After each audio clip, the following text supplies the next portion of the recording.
قال اللہ تبارک و تعالی فی القرآن المجید والفرقان الحمید۔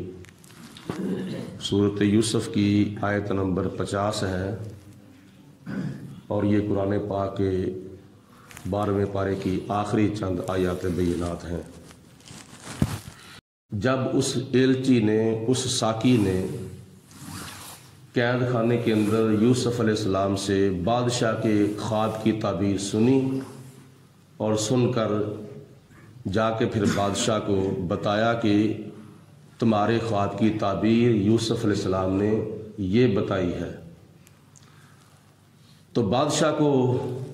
اپنے خواب کی تعبیر بڑی اچھی لگی، کیونکہ اس نے تعبیر پوچھی تھی، یوسف علیہ السلام نے خواب کی تعبیر بھی بتائی اور اس کے متعلق تدبیر بھی بتائی اور آنے والے وقت میں جو ہونا تھا اس کی تبشیر بھی بتائی۔ تو بادشاہ نے کہا کہ ایسا کیسا وہ اللہ تعالیٰ کا نیک بندہ ہے، ہم نے ایک بات پوچھی ہے، اس نے آگے سے 3 باتیں بتا دی ہیں، تو جاؤ تم اس کو جیل سے رہا کر کے میرے پاس لے آؤ۔ جب وہ ایلچی دوبارہ یوسف علیہ السلام کے پاس گیا قید خانے کے اندر، تو جا کر بادشاہ کا پیغام دیا، تو یوسف علیہ السلام نے جیل سے رہا ہونے سے انکار کر دیا۔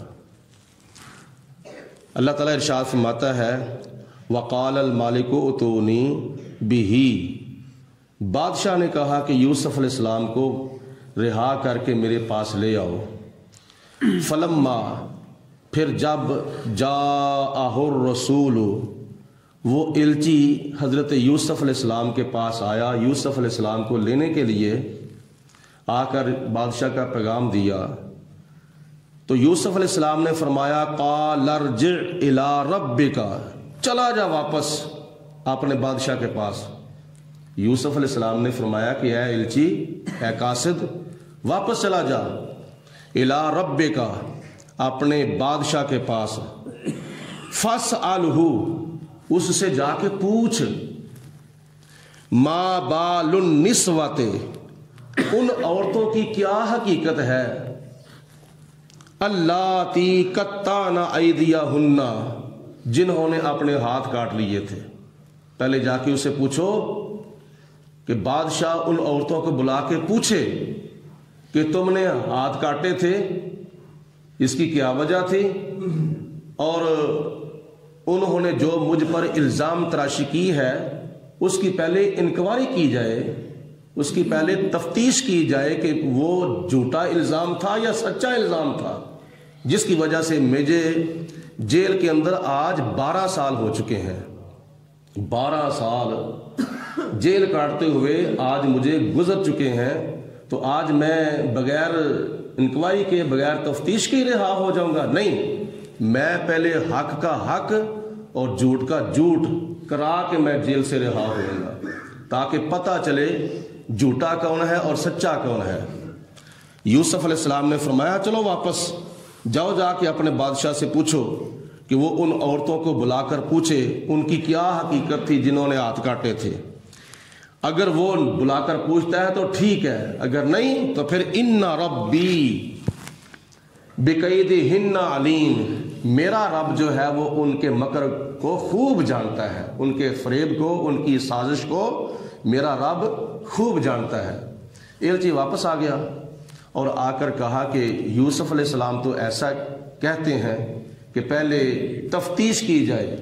میرے کیس کے اوپر پہلے نظر ثانی کی جائے کہ میرے خلاف جھوٹا کیس بنا ہوا ہے،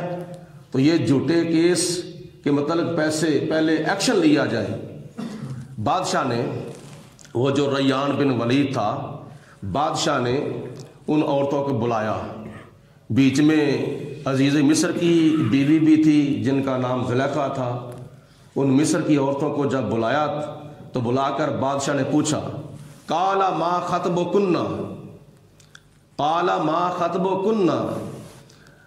بادشاہ نے کہا کہ اے عورتوں بتاؤ اس وقت کیا ہوا تھا، اذا راوتن یوسف عن نفسہ، جب تم یوسف علیہ السلام کو اپنی طرف راغب کرتی تھی، اس وقت کے بارے میں مجھے بتاؤ، اس وقت کیا ہوا تھا، اس وقت کا کیا معاملہ ہے جب تم نے یوسف علیہ السلام کو اپنی طرف مائل کیا تھا؟ قلنا حاشا للہ، ان عورتوں نے کہا اللہ کی قسم، یا اس کا معنی مرتجمین نے سبحان اللہ بھی کیا ہے۔ قلنا، عورتوں نے کہا حاشا للہ، سبحان اللہ، یا اس کا معنی یہ بھی ہے اللہ کی قسم، ما علمنا علیہ من سوء، انہوں نے سبحان اللہ کہہ کر یا اللہ کی قسم اٹھا کر ان عورتوں نے کہا کہ ہم نے ما علمنا علیہ من سوء، ہم نے یوسف علیہ السلام کے اندر کوئی برائی نہیں دیکھی، ہم نے یوسف علیہ السلام کے اندر کوئی گناہ نہیں دیکھا۔ یہ عورتوں نے اقرار کر لیا اپنی غلطی کا۔ ہم یوسف علیہ السلام کو پاک، صاف، طیب و طاہر، بے گناہ مانتی ہیں، ہم نے کوئی ان کے اندر گناہ نہیں دیکھا۔ ہم نے بڑی کوشش کی تھی یوسف علیہ السلام کو پھسلانے کی، لیکن کوئی وہ استقامت اور ثابت قدمی کا پہاڑ ہے جو اپنی جگہ سے حرکت ہی نہیں کرتا۔ لہذا ہم یہ بیان دیتی ہیں کہ غلطی ہماری ہے اور یوسف علیہ السلام بالکل پاک صاف ہیں۔ جب مصر کی عورتوں نے یہ لفظ بولے یوسف علیہ السلام کے حق میں، یوسف علیہ السلام کی صفائی دے دی، اب زلیخا نے بھی کہہ دیا، عزیز مصر کی عورت بھی، بیوی بھی بول پڑی، قالت امرأۃ العزیز، عزیز مصر کی بیوی یعنی زلیخا نے بھی کہہ دیا، الآن حس حسل حق، اب تو حق واضح ہو چکا ہے، اب تو سچی بات جو ہے وہ ظاہر ہو چکی ہے، انا راوتہ عن نفسہ، یوسف علیہ السلام بالکل پاک صاف ہیں، غلطی میری ہی تھی، میں ہی اس کو اپنی طرف مائل کرتی تھی، انا راوتہ عن نفسہ، میں ہی اس کو اپنی طرف راغب کرتی تھی، غلطی میری ہے اور میں اپنی غلطی کا اعتراف کرتی ہوں۔ یوسف علیہ السلام بالکل صاف، پاک اور بے گناہ اور بے قصور وہ قید کے اندر کیا نام ہے داخل ہوئے ہیں۔ انہو لمن الصادقین، اور یوسف علیہ السلام بالکل سچے ہیں، ہم جھوٹی ہیں۔ زلیخا نے اپنی غلطی کا اعتراف کر لیا، تو پھر بادشاہ کا پیغام لے کر وہ ساقی قید خانے کے اندر چلا گیا اور جا کر یوسف علیہ السلام کو سارا معاملہ سنایا کہ اے یوسف علیہ السلام، بادشاہ کا پیغام ہے، تم آؤ، ہم نے اس کیس کی اور اس ایف آئی آر کی انکوائری کر لی ہے، تفتیش کر لی ہے، جس کے اندر تم بے گناہ ثابت ہوئے ہو، لہٰذا اب تم آ جاؤ۔ تو یوسف علیہ السلام بڑی عزت کے ساتھ، بڑے وقار کے ساتھ جیل سے باہر تشریف لائے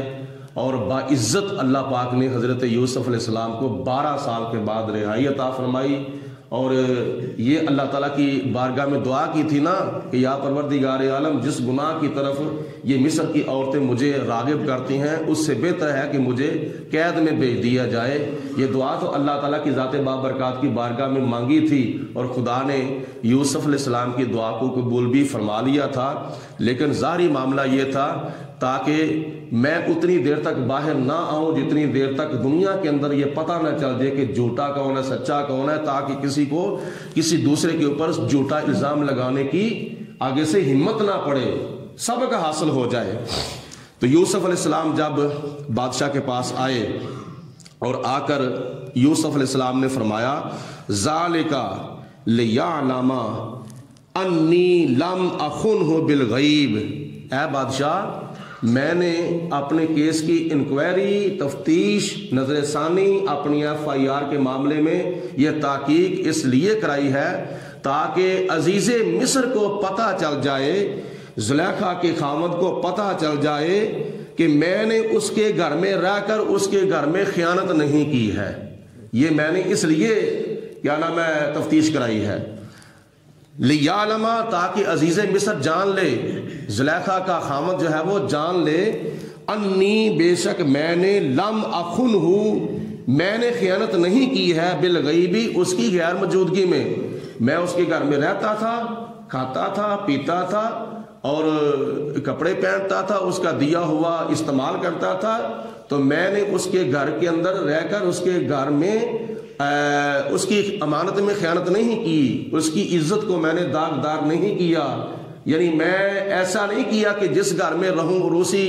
گھر کے اندر میں نقصان پہنچاؤں، یا جس پلیٹ میں کھاؤں اسی کے اندر میں سوراخ کروں. میں نے ایسا کام نہیں کیا. میں بادشاہ کا نمک کھایا ہوا ہے تو میں نمک حرامی نہیں ہوں، بلکہ میں تو نمک حلالی ہوں.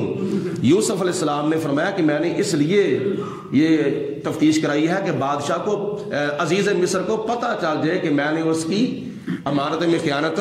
نہیں کی. وَأَنَّ اللَّهَ لَا يَهْدِي كَيْدَ الْخَائِنِينَ، اور بے شک اللہ تعالیٰ خیانت کرنے والوں کو کامیاب نہیں ہونے دیتا. اللہ تعالیٰ کی ذات بابرکات کے فضل و کرم سے آج 12واں پارہ اختتام پذیر ہوا ہے.